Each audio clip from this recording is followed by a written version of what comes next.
बिस्मिल्लाहिर्रहमानिर्रहीम। मेरा नाम डॉक्टर फैसल है। आज की वीडियो में हम लोग बात करेंगे कि 3 इस तरह की ग़िज़ाएँ जो कि आपको आम रूटीन में अपने खानों में ऐड करनी चाहिए, जो कि आपके घुटनों के लिए, आपके घुटनों की ग्रीस के लिए बहुत बेहतरीन है। घुटनों की ग्रीस का मतलब ये होता है कि घुटनों के बीच में इस जगह के ऊपर, यहाँ पे, यानी ये ऊपर वाली हड्डी और नीचे वाली हड्डी, इनके बीच की ये वाली जो जगह है, यहाँ पे जो मौजूद होती है, जिसे हम मेडिकल में कहते हैं कार्टिलेज, और आम ज़ुबान में हम उसे कहते हैं कि घुटनों की ग्रीस।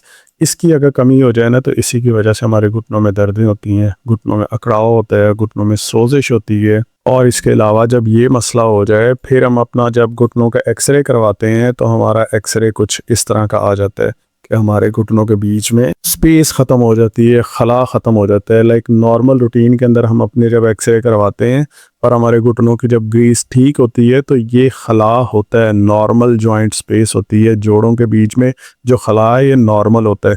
लेकिन ऐसे लोग जिनके घुटनों के दरमियान की कार्टिलेज ख़राब हो जाए, ख़त्म हो जाए, कम हो जाए, तो ये खला कम होना शुरू हो जाता है। शुरू शुरू में आपको नज़र आता है कि ये आपके ज़रूरी नहीं है कि पूरे के पूरे जोड़ के ऊपर, कुछ हिस्से होते हैं जो इन्वॉल्व हो जाते हैं। फिर उसके बाद आहिस्ता आहिस्ता ये बढ़ते बढ़ते आपके एक तो पहले आपके घुटने की आधी साइड को इन्वॉल्व करते हैं, जैसे इस एक्सरे में नज़र आ रहा है, यहाँ पे आपको खला जो सही नज़र आ रहा है। लेकिन जैसे जैसे टाइम गुजरता जाता है, तो ये हड्डियाँ बिल्कुल आपस में जुड़ जाती हैं, और इसी को ही हम लॉस ऑफ जॉइंट स्पेस कहते हैं। आम ज़ुबान में हम अपने घुटनों की ग्रीस की ख़त्म हो जाना कहते हैं, या फिर घुटनों के बीच में खला ख़त्म हो जाना कहते हैं। अक्सर लोग समझ रहे होते हैं कि अगर घुटनों में खला आ जाए तो बुरी बात होती है, खला होना अच्छी बात होती है, खला ख़त्म होना बुरी बात होती है। देखें इस तस्वीर को, देखें आप।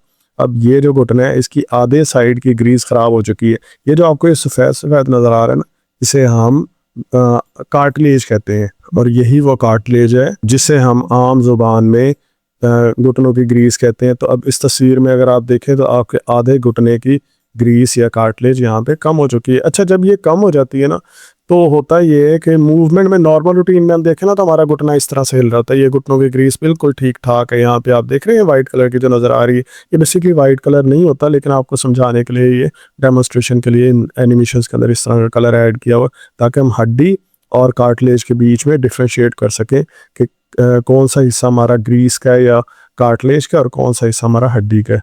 तो अच्छा, अब इस तरह से नॉर्मल रूटीन में होता है, तो हमारा जब घुटना हिलता है, मूवमेंट करता है, तो इस तरह से होता है। लेकिन जस्ट इमेजिन करें कि अगर ऊपर वाली हड्डी और नीचे वाली हड्डी, ये दोनों आपस में इस तरह से जुड़ जाए, इनके बीच की ये जो सफ़ेद कलर की जो आपको कार्टिलेज या ग्रीस नज़र आ रही, ये ख़त्म हो जाए। जब ये ख़त्म होगी ना, तो हम अपने एक्सरे करवाएंगे, तो वो इस तरह से नज़र आएगा।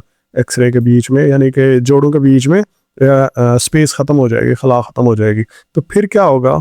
फिर जब आपकी ये मूवमेंट होगी ना, जब आपकी इस तरह से घुटना जब हिलेगा, तो फिर आपकी ऊपर वाली हड्डी और नीचे वाली हड्डी आपस में रगड़ेंगी, और इनकी रगड़ की वजह से आपको आपके जोड़ों में से आवाज़ें भी आएंगी, टक टक की रगड़ की आवाज़ आएगी।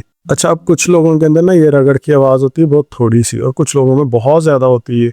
और ये थोड़ी सी होना, ये ज़्यादा होना, ये सारा डिपेंड करता है कि आपके घुटनों के बीच की जो कार्टिलेज है, ये कितनी डैमेज हुई है। आपके अगर घुटने का आधे साइड की ये जो ग्रीस है ख़राब हुई है, तो उस साइड से ज़्यादा आवाज़ आएंगी। अक्सर लोग कहते हैं कि हमारे घुटनों के अंदर वाली तरफ दर्द हो रही है, बाहर की तरफ दर्द हो रही है। डिपेंड करता है कि ये जो आपके घुटनों की कार्टिलेज है ना, ये जो सफ़ेद कलर की नज़र आ रही है, ये कौन सा एरिया है जहाँ से डैमेज हुई है। अंदर वाली साइड से डैमेज हुई है, बाहर वाली साइड से डैमेज हुई है। इसी तरह से आपने देखा होगा कि जिन लोगों का वज़न ज़्यादा होता है, तो फिर वो जब चलते हैं ना, तो थोड़ा सा इधर उधर होकर चलते हैं। जब वो इस तरह से चलना शुरू हो जाते हैं ना, तो फिर ये डिपेंड करता है कि आपको आपके घुटने की हड्डी के या आपके जोड़ के कौन से हिस्से के ऊपर प्रेशर आ रहा है, जिसकी वजह से आपके उस हिस्से की कार्टिलेज या ग्रीस ख़राब हो जाएगी। सो ये तो बेसिक है कि आपके घुटनों के अंदर दर्द है या सोजिश वगैरह क्यों होती है, अकड़ाव क्यों होता है, ये जड़ है, और इसको ठीक किया जा सकता है।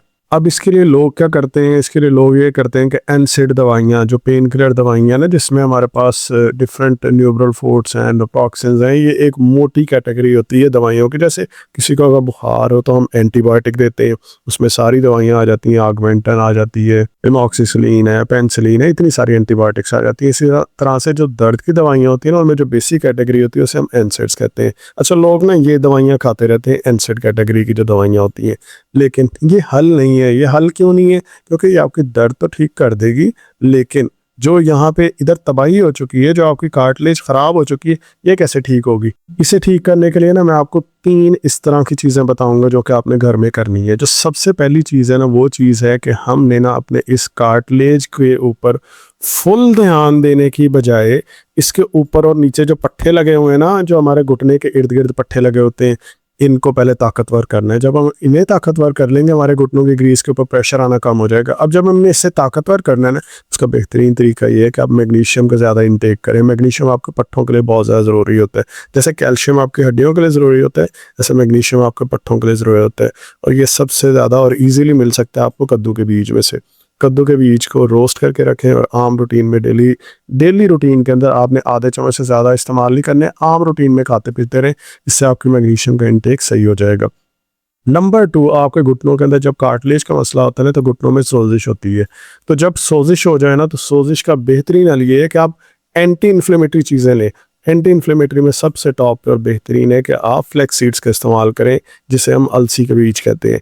इस तरह के फ्लैक्स सीड्स ले लें, इनको पीस लें, इनको पहले भून लें, फिर पीस लें पाउडर बना के, और आपने इसको दही के अंदर ऐड करके, तो आपने इस दही को खा लेना है। आधे चम्मच से ज़्यादा ऐड नहीं करना है। एक दिन में एक सीड को इस्तेमाल करें। अगर आज पंपकिन सीड खाएं, कल आपने अलसी के बीज खाने हैं। और इसके अलावा जो तीसरा हमें कंपाउंड होता है, जो चाहिए होता है, जो वो कोलेजन है। अभी मैंने आपको शुरू में कहा ना कि आप इस कार्टिलेज को छोड़ के इसके पट्टों के ऊपर जब वो काम शुरू कर दें घुटने के, तो अगर आप कोलेजन का इस्तेमाल करते हैं तो ये आपकी कार्टिलेज के लिए बहुत अच्छा है। कार्टिलेज को बनाने में बहुत ज़्यादा हेल्पफुल है। अब ये कोलेजन हमें कहाँ से मिलता है? अच्छा, अब एक बात बताऊँ आपको कि ये जो कोलेजन है, या जो मैग्नीशियम है, या जो एंटी इन्फ्लेमेटरी में बातें कर रहा हूँ, ये तीनों चीज़ें आपको दवाइयों के फॉर्मेट में मिल सकते हैं। लेकिन मैं आपको रेकमेंड करूंगा कि कोलेजन के लिए आप हड्डियों के शोरबे का इस्तेमाल करें। इसका फ़ायदा ये होता है, इसमें आपको जेलेटिन भी और ग्लूकोजामाइन और कॉन्ड्रोटिन तीनों ये चीज़ें मिल जाती हैं और इसकी ही दवाइयाँ मिलती हैं। लेकिन मैं आपको रेकमेंड करूंगा कि इसे आपने वीक में 2 या 3 दफ़ा लाजमी इस्तेमाल करना है। हड्डियों का शोरबा आपको कोलेजन प्रोवाइड करता है, जो कि आपके घुटनों की ग्रीस के लिए बहुत ज़बरदस्त होता है। सो कौन कौन सी चीज़ें होगी? एक तो मैग्नीशियम, बड़ी दवाइयाँ मिलती हैं इसकी, लेकिन कद्दू के बीज में भी आपको बहुत अच्छी क्वांटिटी में मैग्नीशियम मिल जाएगा। कोई साइड इफेक्ट नहीं है, फ़ायदा देगा। लेकिन ऐसे लोग जिनको ना इरिटेबल बाउल सिंड्रोम हो, यानी कि उनकी बड़ी आंत छोटी आंत के कोई मसाइल हो, तो उनमें थोड़ा सा मसला हो सकता है कि इसको हज़म करना थोड़ा प्रॉब्लम आ जाए। नॉर्मल रूटीन में इससे इश्यूज़ नहीं होते। अलसी के बीज आपको बहुत ज़्यादा फ़ायदा देंगे, इन्फ्लेमेशन को रिड्यूस करने में, सोजिश को कम करने में। कोलेजन आपकी हड्डी, आपकी कार्टिलेज को बनाने में हेल्पफुल होगा। इसके अलावा ऐसी डाइट जिसके अंदर कैल्शियम होता है, जैसे दूध है, दही है, हरे पत्ते वाली सब्जी है, सैलेड है, इन चीज़ों का इस्तेमाल करना है आपने। सो ये 3 बेहतरीन चीज़ें जो कि आप अपनी रूटीन में ऐड करेंगे। इसके अलावा होती है थेरेपी, एक्सरसाइजेज, जो कि आपने अपनी रूटीन में लाजमी ऐड करनी है। अगर आपके नज़दीक कोई थेरेपी सेंटर है, वहाँ पे विज़िट करके अपने घुटनों के आर्थराइटिस के लिए रोज़ाना थेरेपी करवाएं। अगर थेरेपी सेंटर नज़दीक नहीं है, तो फिर मैं नीचे डिस्क्रिप्शन में या फिर कमेंट्स के अंदर डिटेल दे दूंगा, वहाँ पे क्लिक करके आप मेरे साथ डायरेक्टली वीडियो कंसल्टेशन कर सकते हैं। वीडियो कॉल के ऊपर चेकअप करवा सकते हैं, जिसमें आप अपने एक्सरेज, अपनी डिटेल्स, अपना मसला तफसील से बताएंगे मुझे। मैं उसके अकॉर्डिंग आपको गाइड करूंगा कि किस तरह से हमने अपने घुटनों को ठीक करना है। बहुत सारे ऐसे मरीज़ हैं जो कि मेरे साथ व्हाट्सएप ग्रुप्स के अंदर ऐड हैं, जिनको मैं रेगुलर बेसिस के ऊपर कुछ अरसे के बाद, डिपेंडिंग ऑन उनकी कंडीशन क्या है, तो हम इस तरह का एक प्लान बना रहे हैं कि घुटनों को ठीक करना है। हमने सिर्फ और सिर्फ घुटनों की दर्दों की दवाइयाँ नहीं खाते रहना है। तो थेरेपी हम लोग डिजिटल वे में, ऑनलाइन वे में किस तरह से कर सकते हैं। सो नीचे में डिटेल्स दी हैं, आप उसको क्लिक करके मेरे साथ डायरेक्टली वीडियो कॉल पे पहले चेकअप करवाएं, फिर देखेंगे आगे कि आप उन चीज़ों से ठीक हो भी सकते हैं या नहीं। बाकी अगर आप मुल्तान से हैं तो आप मेरे क्लिनिक पे विजिट कर सकते हैं। मुल्तान के अलावा किसी और शहर से तो फिर वीडियो कॉल पे चेकअप करवा सकते हैं। चैनल पे नए हैं तो इस चैनल को सब्सक्राइब कर लें। Thank you so much for watching this video.